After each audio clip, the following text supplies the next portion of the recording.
Kalau kita tidak mengikuti, kita akan ketinggalan. Dan saat ini mungkin hampir belum setahun gitu ya, saya dengan teman-teman gitu ya di Dijen PPDT mengembangkan agent AI yang kami sebut dengan AI DNA Desa. Jadi waktu itu kami kepikiran bahwa gimana sih kami bisa mendapatkan DNA desa sehingga perencanaan kami bisa lebih presisi. Jadi bagaimana DNA desa itu adalah metafora yang menggambarkan unsur-unsur fundamental yang membentuk identitas dan potensi sebuah desa itu sendiri. Nah, terus terang saya sampaikan ke teman-teman baik itu dari ASEAN Foundation, ke Pak Tiaro ataupun ke Pak Andreas dari Ruang Guru, Ibu Marita serta Pak Ahmad Hilal, kami tidak pernah mengolah data sampai 10 data, 20 data kami running. Bahkan seringkali kami mengambil keputusan itu ya academic judgment gitu ya. Jadi tidak selalu presisi karena kami tidak mengandalkan data. Apalagi kalau kita bisa ngeran sampai 5-10 data dengan struktur yang berbeda, kita punya isu interoperabilitas, walaupun pemerintah punya saat ini sedang dirancang rancangan undang-undang Satu Data Indonesia. Tadinya baru Perpres Satu Data Indonesia, kami berharap di desa itu nanti ada satu data desa Indonesia dan sebagainya. Jadi dengan AI ini kami bisa mendapatkan sebenarnya ke depan 10 tahun, 20 tahun desa ini harusnya menjadi seperti apa. Kalau misalnya itu tidak sesuai dengan DNA-nya akan ada potensi. Jadi akan ada gambaran mengenai potensi fisik, potensi non-fisik, SDM mereka, infrastrukturnya, dan sebagainya. Jadi ini yang kami ingin. Kalau kami bisa menemukan satu DNA desa, kami bisa menemukan satu kabupaten, satu provinsi, dan Pak Menteri selalu mengatakan bangun desa, bangun Indonesia ini yang cukup strategis. Kalau saya sampaikan ke teman-teman, jadi mungkin buat teman-teman di Ruang Guru ataupun di ASEAN Foundation, ini adalah struktur perencanaan pembangunan dengan berbagai dokumen. Jadi mulai dari rencana pembangunan jangka panjang, rencana pembangunan jangka menengah, dan posisi kami di kementerian, ada RPJMN provinsi, ada RPJP provinsi, ada RT RW dan sebagainya. Terus terang jujur hanya AI yang bisa membaca ini semua dan memberi rekomendasi. Jadi strukturnya itu begitu. Nah, kalau kita lihat ini yang terus terang saya sampaikan. Jadi kami di setiap tahun itu ada yang namanya musyawarah desa untuk mengambil keputusan. Jadi musrenbang itu sekitar bulan Februari, Maret itu untuk mengambil keputusan tahun depan. Jadi nanti ada musyawarah kecamatan, musyawarah di kabupaten, tentunya dinas juga rapat, ada musyawarah di provinsi sampai nasional. Pertanyaannya adalah bagaimana kita bisa mengkonsolidasi semua data, semua informasi. Makanya sebenarnya kami saat ini bersama UNDP, kami sedang mengembangkan model gitu ya untuk kami sebutnya adalah deep listening gitu ya, untuk mendengarkan suara-suara masyarakat di luar jalur formal ini dan sebagainya. Dan itu semua inputnya adalah data. Nah, terus terang ini yang selalu saya sampaikan, ini struktur yang sedang kami, dan sebenarnya dari sisi engine AI DNA Desa, dari sisi engine AI DNA Desa sudah siap, tinggal kami lengkapi data-data. Sekarang mungkin baru ada data kemiskinan di setiap desa, indeks desa, data Podes dari BPS, ada data Susenas, ada data mengenai koperasi desa dan sebagainya, mungkin baru 5-6 dan kami terus gitu ya tambah sehingga nanti AI-nya menjadi lebih canggih. Jadi kita baca dari bawah bahwa terus terang kita berhadapan dengan data statistik. Data statistik ini dimiliki oleh BPS. Dan itu banyak banget yang bersentuhan dengan desa.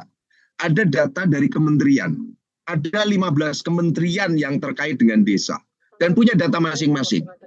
Dan data itu bisa juga beda dengan dengan BPS. Ada data geospasial. Ada data sosial digital, IoT yang terus berkembang setiap hari dan sebagainya. Bagaimana kami bisa memproses ini semua gitu ya. Apalagi kalau misalnya data itu tidak terstruktur dan kompleks. sangat tidak mungkin. Dan kami sudah praktekkan dengan AI DNA desa ini. Kalau misalnya kami minta dia menganalisis mengenai potensi desa, itu butuh ya 5 menit, 10 menit mereka bisa sudah mengeluarkan rekomendasi. Kalau saya minta mereka membuatkan paparannya ya mungkin butuh 10 menit dan sebagainya. Tetapi memang beberapa kali kasus kami butuh proof reading. Jadi kami pasti baca kembali, kadang ada kurang presisi, kami benerin dan sebagainya. Sehingga kalau ini bisa kita jalankan terus terang, ini yang selalu saya sampaikan dimanapun, bahwa use case di pemerintahan itu sangat strategis, bagaimana AI di pemerintah, AI di Indonesia itu akan berkembang. Kalau di pemerintahan use case-nya tidak berkembang, saya tidak yakin di tempat lain bisa berkembang. Jadi karena itu vital, terus terang.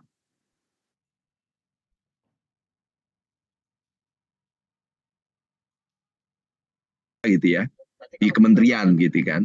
Baik mungkin di Kementerian Desa dulu sehingga jangan sampai stafnya udah jauh yang didapatkan tetapi para pimpinannya terlambat gitu kan. Jadi kalau kita bisa dapetin pemetaan genetik desa, kita bisa tahu diagnosisnya kalau apa yang harus kita lakukan ke depan sehingga kita mempunyai satu perencanaan presisi. Bapak dan Ibu sekalian, ini konsep kami di tahun 2018. Jadi saya masih simpan ini. Tahun 2018 kami pengen nerbangin drone dengan sensor, dengan AI pada saat itu teknologinya belum berkembang seperti saat ini. Gitu kan, kami pengen menghitung jumlah pohon nanti dengan AI, dengan sensor, dengan kamera kami bisa grading buah pohon, buah mangga dan sebagainya. Itu konsep di tahun 2018. Jadi saya termasuk orang yang keras kepala gitu ya. Saya pelajarin terus, saya kumpul dengan komunitas, di seminar, workshop saya hadir, saya menyuarakan perspektif kami di pemerintahan dan sebagainya. Dan boom, akhirnya bisa terwujud. Jadi dibuat praktek di Brastagi untuk mendeteksi mana jeruk yang paling tepat untuk dipanen saat ini. Sehingga ini nanti bisa diterapkan di kakao, di kopi. Karena terus terang kalau kita panen jeruk itu kan mata kita yang mengambil keputusan, feeling kita yang mengambil keputusan. Jadi sebenarnya terus terang saya hanya menyampaikan ini untuk memotivasi gitu ya.